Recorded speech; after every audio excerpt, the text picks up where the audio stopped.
سیرت النبی صلی اللہ علیہ وآلہ وسلم پارٹ نمبر 19 اسلام کا پہلا مرکز۔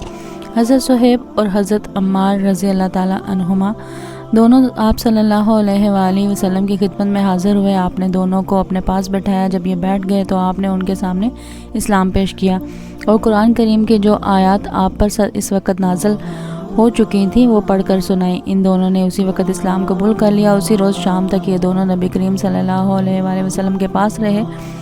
شام کو دونوں چپکے سے چلے آئے۔ حضرت عمار رضی اللہ تعالیٰ عنہ سیدھے اپنے گھر پہنچے تو ان کے ماں باپ نے ان سے پوچھا کہ دن بھر کہاں تھے۔ انہوں نے فوراً ہی بتا دیا کہ وہ مسلمان ہو چکے ہیں۔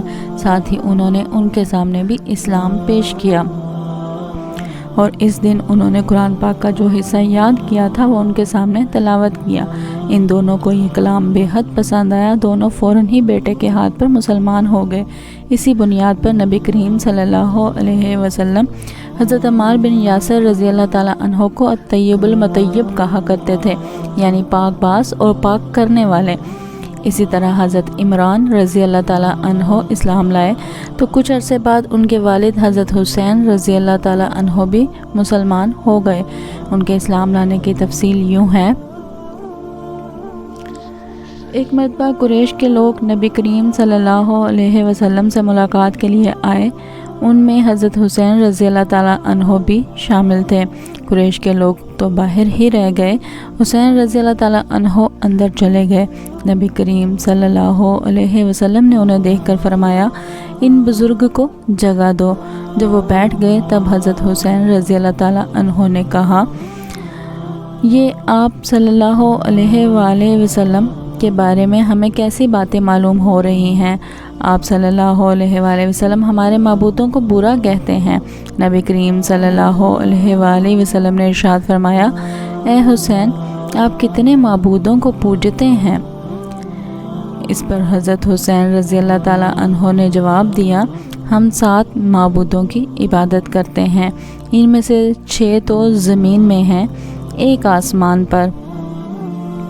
اس پر آپ صلی اللہ علیہ وآلہ وسلم نے فرمایا، اور اگر آپ کو کوئی نقصان پہنچ جائے تو آپ کس سے مدد مانگتے ہیں؟ حضرت حسین رضی اللہ تعالیٰ عنہ بولے، اس صورت میں ہم اس سے دعا مانگتے ہیں جو آسمان میں ہے۔ یہ جواب سن کر آپ صلی اللہ علیہ وآلہ وسلم نے فرمایا، وہ تو تنہا تمہاری دعائیں سن کر پوری کرتا ہے اور تم اس کے ساتھ دوسروں کو بھی شریک کرتے ہو۔ اے حسین، کیا تم اپنے اس شرک سے خوش ہو؟ اسلام قبول کرو، اللہ تعالیٰ تمہیں سلامتی دے گا۔ حضرت حسین رضی اللہ تعالیٰ عنہ یہ سنتے ہی مسلمان ہو گئے۔ اسی وقت ان کے بیٹے حضرت عمران رضی اللہ تعالیٰ عنہ اٹھ کر باپ کی طرف بڑھے اور ان سے لپٹ گئے۔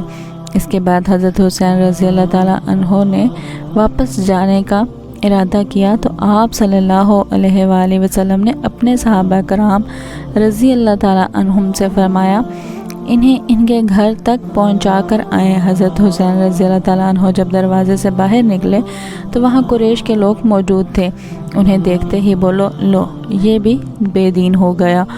اس کے بعد وہ سب لوگ اپنے گھروں کو لوٹ گئے اور صحابہ کرام نے حضرت حسین رضی اللہ تعالیٰ عنہ کو ان کے گھر تک پہنچایا۔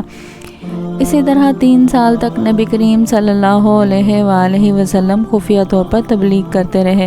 اس دوران جو شخص بھی مسلمان ہوتا تھا وہ مکہ کی گھاٹیوں میں چھپ کر نمازیں ادا کرتا تھا۔ پھر ایک دن ایسا ہوا کہ حضرت سعد بن نبی وقاص رضی اللہ تعالیٰ عنہ کچھ دوسرے صحابہ کے ساتھ مکہ کی ایک گھاٹی میں تھے کہ اچانک وہاں قریش کی ایک جماعت پہنچ گئی۔ اس وقت صحابہ نماز پڑھ رہے تھے۔ مشرکوں کو یہ دیکھ کر بہت غصہ آیا، وہ ان پر چڑھ دوڑے، ساتھ میں برا بھلا بھی کہہ رہے تھے۔ ایسے میں حضرت سعد بن نبی وقاص رضی اللہ تعالیٰ عنہ نے ان میں سے ایک کو پکڑ لیا اور اس کو ایک ضرب لگائی۔ اس سے اس کی کھال پھٹ گئی، خون بہہ نکلا۔ یہ پہلا خون ہے جو اسلام کے نام پر بہایا گیا۔ اب قریشی دشمنی پر اتر آئے۔ اسی بنا پر نبی کریم صلی اللہ علیہ وآلہ وسلم حضرت ارقم رضی اللہ تعالیٰ عنہ کے مقام پر تشریف لے آئے تاکہ دشمنوں سے بچاؤ رہے۔ اس طرح حضرت ارقم رضی اللہ تعالیٰ عنہ کا یہ مکان اسلام کا پہلا مرکز بنا۔ اس مکان کو دار ارقم کہا جاتا ہے۔ نبی کریم صلی اللہ علیہ وآلہ وسلم دار ارقم میں تشریف لانے سے پہلے لوگوں کی ایک جماعت مسلمان ہو چکی تھی۔ اب نماز دار ارقم میں ادا ہونے لگی۔ نبی کریم صلی اللہ علیہ وسلم صحابہ کرام رضی اللہ تعالیٰ عنہم کو وہیں پر نماز پڑھاتے، وہیں بیٹھ کر عبادت کرتے اور مسلمانوں کو دین کی تعلیم دیتے۔ اس طرح 3 سال گزر گئے، پھر اللہ تعالیٰ نے آپ کو اعلانیہ تبلیغ کا حکم فرمایا۔ اعلانیہ تبلیغ کی ابتدا بھی دار ارقم سے ہوئی۔ پہلے آپ یہاں خفیہ طور پر دعوت دیتے رہے تھے، یہاں تک کہ اللہ تعالیٰ نے سورۃ الشعراء میں آپ کو حکم فرمایا اور آپ اپنے نزدیک کے اہل خاندان کو ڈرائیے۔ یہ حکم ملتے ہی آپ کافی پریشان ہوئے، یہاں تک کہ آپ کی پھوپھیوں نے خیال کیا کہ آپ کچھ بیمار ہیں، چنانچہ وہ آپ کی بیمار پرسی کے لیے آپ کے پاس آئیں۔ تب آپ صلی اللہ علیہ وآلہ وسلم نے ان سے فرمایا، میں بیمار نہیں ہوں، بلکہ مجھے اللہ تعالیٰ نے حکم دیا ہے کہ میں اپنے قریبی رشتہ داروں کو آخرت کے عذاب سے ڈراؤں، اس لیے میں چاہتا ہوں کہ تمام بنی عبد المطلب کو جمع کروں اور انہیں اللہ کی طرف آنے کی دعوت دوں۔ یہ سن کر آپ کی پھوپھیوں نے کہا، ضرور جمع کریں، مگر ابو لہب کو نہ بلائیے گا، کیونکہ وہ ہرگز آپ کی بات نہیں مانے گا۔ ابو لہب کا دوسرا نام عبد العزیٰ تھا۔ یہ آپ کا چچا تھا اور بہت خوبصورت تھا، مگر بہت سنگ دل اور مغرور تھا۔ دوسرے دن نبی کریم صلی اللہ علیہ وآلہ وسلم نے بنی عبد المطلب کے پاس دعوت بھیجی۔ اس پر وہ سب آپ کے ہاں جمع ہو گئے، ان میں ابو لہب بھی تھا۔ اس نے کہا، یہ تمہارے چچا اور ان کی اولادیں جمع ہیں، تم جو کچھ کہنا چاہتے ہو کہو اور اپنی بے دینی کو چھوڑ دو۔ ساتھ ہی تم یہ بھی سمجھ لو کہ تمہاری قوم میں یعنی ہم میں اتنی طاقت نہیں ہے کہ تمہاری خاطر سارے عربوں سے دشمنی لے سکیں، لہٰذا اگر تم اپنے معاملے پر اڑے رہے تو خود تمہارے خاندان والوں کا ہی سب سے زیادہ فرض ہوگا کہ تمہیں پکڑ کر قید کر دیں، کیونکہ قریش کے تمام خاندان اور قبیلے تم پر چڑھ دوڑیں گے۔ اس سے تو یہی بہتر ہوگا کہ ہم ہی تمہیں قید کر دیں۔ اور میرے بھتیجے، حقیقت یہ ہے کہ تم نے جو چیز اپنے رشتہ داروں کے سامنے پیش کی ہے، اس سے بدتر چیز کسی اور شخص نے آج تک پیش نہیں کی ہوگی۔ آپ صلی اللہ علیہ وآلہ وسلم نے اس کی بات کی طرف کوئی توجہ نہیں فرمائی اور حاضرین کو اللہ کا پیغام سنایا۔ آپ صلی اللہ علیہ وآلہ وسلم نے فرمایا، اے قریش، کہو اللہ کے سوا کوئی معبود نہیں اور محمد اللہ کے رسول ہیں۔